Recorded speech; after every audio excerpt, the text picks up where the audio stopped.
Първият авиационен събор в България вече е факт. Ще разберете повече за този любопитен събор в следващия ни репортаж.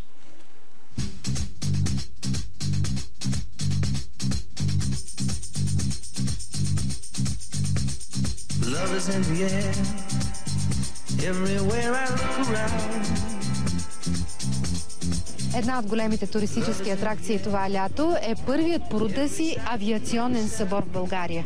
Така страната ни започва да развива авиационния туризъм. Какво ще рече това?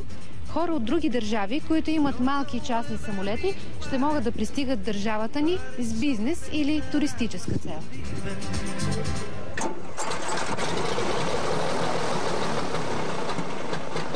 Специално за събитието от Израел долетяха 11 самолета, имаше гости от Гърция и Румъния. Това е прецедент обаче, защото според сега действащата нормативна уредба, международни полети не могат да се извършват на летища като Лесново и Приморско.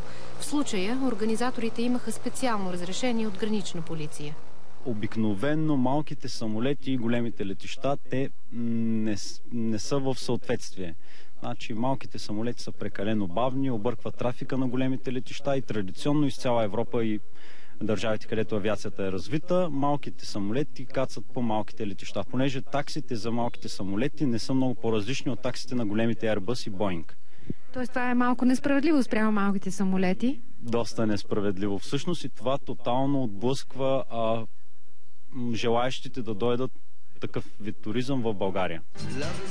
А желаещи има. Заради кризата в Африка, това лято много туристи, които не са традиционно почиващи тук, вече се намират по българското Черноморие. Погрешна е представата, че хората, които имат малки самолети, са много богати.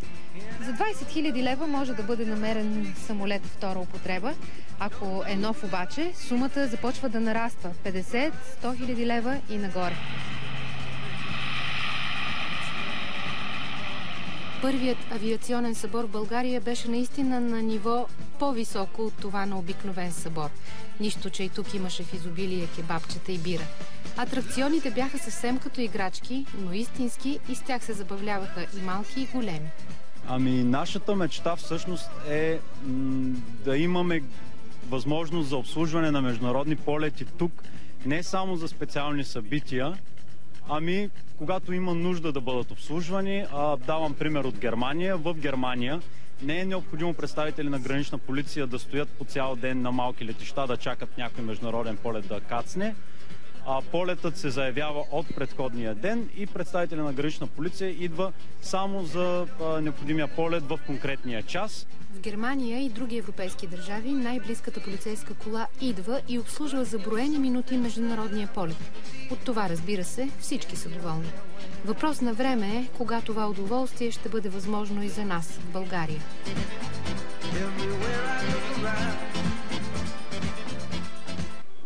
А сега ще се приземим